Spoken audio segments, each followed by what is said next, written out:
Hello everyone and welcome back to another Vicky and Kaleidos podcast. Today we're going to be discussing a hot topic in the animal world, which is inbreeding. I'm here with my guest Julieta, aka Geoleticals or Kaleidos from Tillamook, Oregon. So Julieta, when you first hear like the word inbreeding, you probably think of like Sweet Home Alabama. However, that's not going to be the joke we're making today. So inbreeding can actually be a super useful tool in the animal industry, but obviously it will have its cons as well.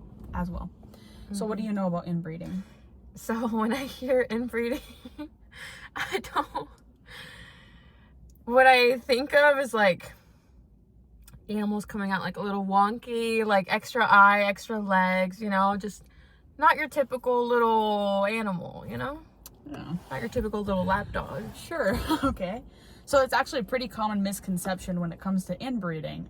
Inbreeding will not lead to extra eyes, extra legs, deformity. So I have an example here. So here we have two giraffes. Let's say they're a daughter and an uncle. So a niece and an uncle. And we breed them. The animal's not going to come out, purple. That's not just how it works. We're not going to create some kind of monster.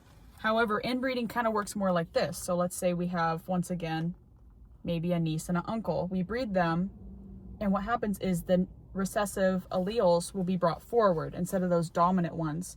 And the recessive alleles tend to be negative and kind of disastrous. And so we might get a little species like this or a little baby like this who's born, who's, a little bit smaller than the average non-inbred animals, maybe has some immune problems and stuff like that. But no extra legs. No extra legs, no random colors. So like reduced fertility, weakened immune systems, increased infant death, and genetic disorders like fibrosis and albinism. Yeah, now you're getting it. Good. Now you're getting it. Okay, so I don't understand. How can there be positives? What about your kittens that are very inbred? Do they have any positives? Because I don't know. I don't know.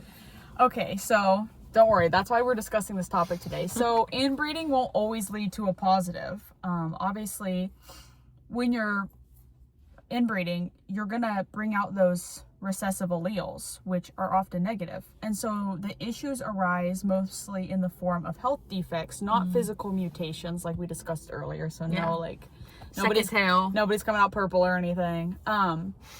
So the effect of inbreeding can harm the animal physically though, and I would say that's the example with my kitten, is because she's inbred, she has like this condensed frame. She's very small, like the octopus that we had the example of. She's super small and everything's condensed within her. So she has respiratory issues because everything's pressed up against each other. She can't breathe super well.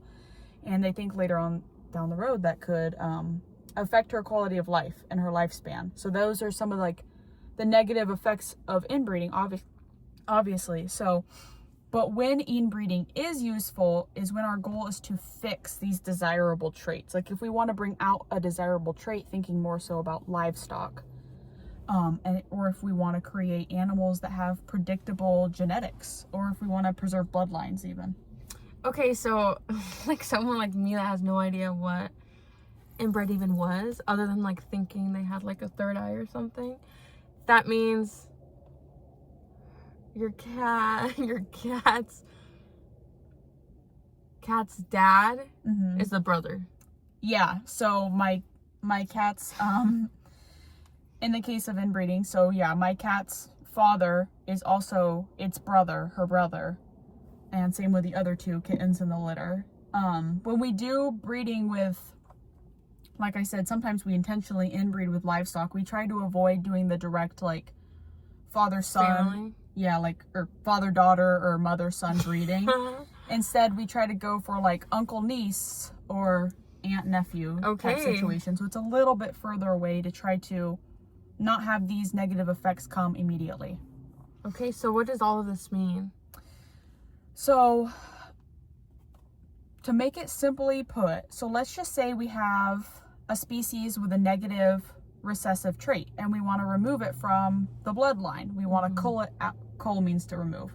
So we want to cull it out of our system in the case of livestock. We could inbreed to pronounce these traits so we can see who they're coming from, and then we can cull those parents and the offspring out of our herd or if we want to do it in a positive manner also, we could inbreed to kind of help strengthen the line also sometimes in a way to keep a genetic appearance or genetic traits together. So take show dogs, for example. Yeah. You want to have the best dog for show. You want it to be just like its parents or a racehorse, secretariat. You would inbreed a little bit to keep those traits strong, but you have to be careful about the cons as well. Okay. I mean, So how was our podcast today that about was great. how was our podcast today about inbreeding? Now I know. Now we know. Yeah, it was good.